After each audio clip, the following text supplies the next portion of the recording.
Andy Dick, once a staple of American comedy, was a name synonymous with outrageous antics and unpredictable humor. His presence on stage and screen was electric. He could light up a room with a single joke, and his wild energy made him a standout in a crowded field of comedians.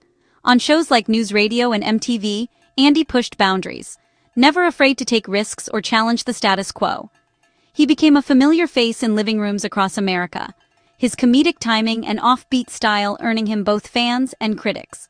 But as the years passed, the laughter faded.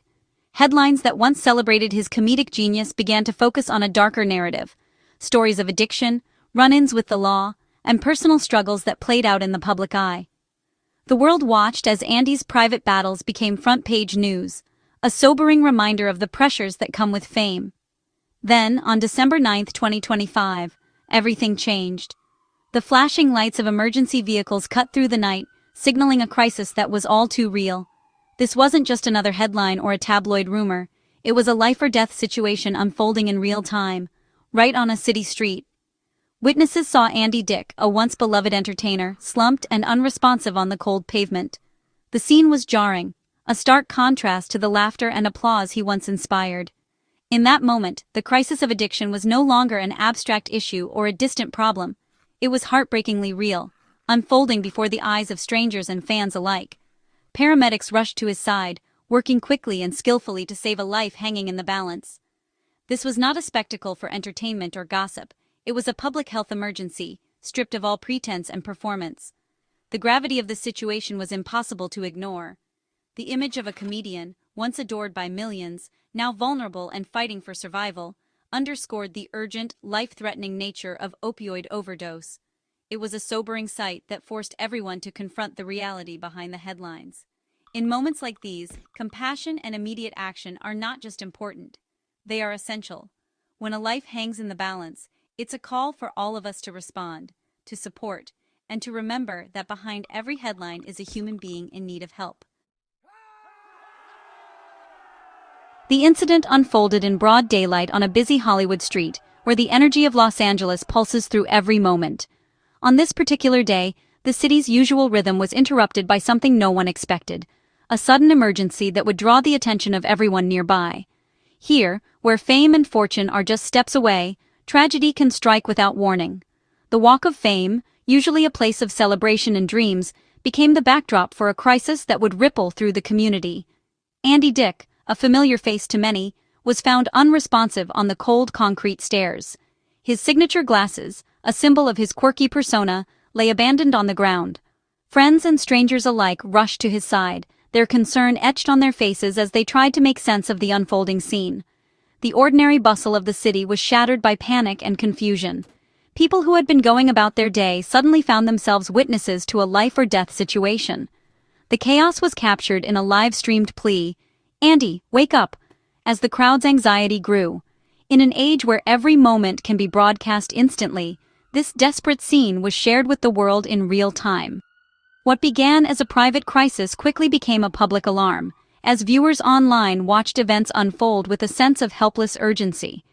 The overdose happened in plain sight, a stark reminder that emergencies don't discriminate. They can strike anyone, anywhere, at any time. Paramedics arrived swiftly, their presence a lifeline in the chaos, working against the clock to save a life. Hundreds may have walked by, lost in their own worlds, but it only took a few to notice and act. Their quick thinking and willingness to help made all the difference, showing how crucial it is to look out for one another in moments of crisis. The scene was a powerful reminder that the person next to you, whether a friend, a celebrity, or a stranger, could need life-saving help at any moment. It's a call to be present, to care, and to act when it matters most. In times like these, our shared responsibility to each other has never been clearer. The crisis on that Hollywood street revealed not just the fragility of life, but also the strength of community, and the power of compassion in the face of adversity. In those critical moments, bystanders didn't hesitate. They recognized the signs of overdose and sprang into action. Someone shouted, "Does anyone have Narcan?" A question that changed everything. A dose of Narcan was quickly found and administered, right there on the sidewalk. The nasal spray, simple to use, became the difference between life and death. Within moments, Andy Dick began to regain consciousness, his breathing returning to normal. The crowd, once panicked, witnessed a dramatic revival. This wasn't luck, it was the result of awareness, preparation, and compassion. Everyday people, equipped with knowledge and Narcan, became heroes. It's a testament to the power of community care in a crisis. Narcan, naloxone, is the unsung hero of this story, a medication designed to reverse opioid overdoses in minutes. Once limited to medical professionals, Narcan is now a nasal spray anyone can use, no training required. Its simplicity is intentional, just spray into the nostril and press. Opioids slow breathing to dangerous levels. Narcan knocks them off brain receptors, restoring breath almost instantly. It's not a cure for addiction, but it buys precious time for emergency help to arrive. Andy Dick's survival shows why public access to Narcan is vital. Without it, the outcome could have been tragic. Harm reduction works. Narcan in the hands of bystanders saves lives. It's a miracle of modern medicine you can carry in your pocket. To understand Narcan's power, you need to know how opioids work. They attach to brain receptors, slowing breathing, sometimes to a stop. Naloxone, with a stronger attraction to those receptors, kicks the opioids off, freeing the brain to breathe again. That's why someone can go from unconscious to awake in minutes after Narcan. But its effects are temporary, lasting 30 to 90 minutes, so calling 911 is still essential. In Andy Dick's case, paramedics arrived, but he wasn't transported to the hospital, a common outcome after naloxone revival. People revived may feel disoriented or in withdrawal and often refuse further care.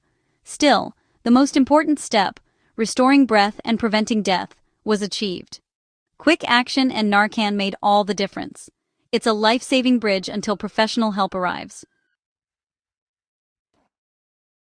Andy Dick's overdose wasn't an isolated event. It's part of a long, public battle with addiction. His comedic talent has long been overshadowed by substance use disorder, leading to repeated rehab stints and legal troubles. By 2016, he'd entered rehab as many as 20 times, showing just how relentless addiction can be. Legal issues, including arrests and jail time, have only added to his struggles. These aren't just headlines, they're symptoms of a chronic disease, not a moral failing. The latest incident is another chapter in a difficult story, highlighting the progressive, life-threatening nature of addiction. Fame offers no protection. Addiction is a disease that demands compassion and long-term support. Andy's story is a sobering reminder of how urgent and complex this crisis is. Andy Dick's rescue shows why everyone should know basic first aid and overdose response. The people who saved him weren't doctors, they were ordinary bystanders who recognized a crisis and acted. Training in CPR and naloxone use is now widely available and can be learned in just a few hours. Knowing what to do builds confidence and can turn panic into action. The bystander who called for Narcan acted on knowledge, not guesswork. Being prepared empowers you to help, not just watch. You may never need these skills, but if you do, you'll be grateful you learned them. Andy Dick's life was saved because strangers cared and were ready. Their example is a call to action. Get trained, get equipped, and be ready to help. Saving Andy Dick was a team effort, a spontaneous community united by purpose. In that critical moment, it didn't matter who you were, where you came from, or what your story was. People from all walks of life came together, driven by a shared instinct to help. It was a reminder that, in times of crisis, our differences fade and our common humanity shines through. Each person played a vital role, sounding the alarm, calling for Narcan, administering aid, and calling 911. Some offered comfort, others took action, and together, their quick thinking made all the difference. No single person could have done it alone. It was the combination of many small acts that saved a life. This is what community care looks like, moving beyond judgment to practical support. It's about showing up for one another, even when it's uncomfortable or inconvenient. True care means seeing the person, not just the problem, and responding with empathy and action. For too long, addiction was met with shame and punishment, pushing people into the shadows. Many suffered in silence, afraid to reach out for help, fearing judgment or rejection from their own communities. This stigma only deepened the isolation and made recovery harder. The response here was different. Life first, stigma last. People chose compassion over criticism, and that choice made all the difference. When we prioritize saving lives and supporting recovery, we create a safer, more caring world for everyone. We can all help by learning about addiction, advocating for Narcan access, and making sure our communities are prepared. Education and awareness empower us to act confidently and effectively when it matters most. And talking openly about these issues breaks the silence that keeps people suffering alone. Honest conversations can change minds, open hearts, and inspire others to get involved. The bystanders didn't judge Andy Dick. They saw a person in crisis and acted. Their willingness to help, without hesitation or prejudice, is a powerful example of what we can all strive for. That's the spirit we need, recognizing our shared humanity and stepping up in moments of need. When we look past labels and see the person, we become part of the solution, not the problem. We all have the power to be a link in the chain of survival. Whether it's learning a new skill, offering a kind word, or simply being present, every action counts. Together, we can build a community where no one faces crisis alone. Andy Dick's ordeal is frightening, but it's also a story of hope, a life saved, a second chance. Recovery from addiction is rarely a straight line. Setbacks are common, but so is the possibility of change. Every day someone survives is another chance to seek help and try again. For those struggling, let this story be encouragement. You're not alone, and help is available. Reaching out is a sign of strength, not weakness. The actions of strangers on that sidewalk show the best of humanity: compassion, preparedness, and hope. For Andy Dick and anyone battling addiction, survival means another opportunity for recovery. No matter how dark the moment, there's always a chance for light and a new beginning.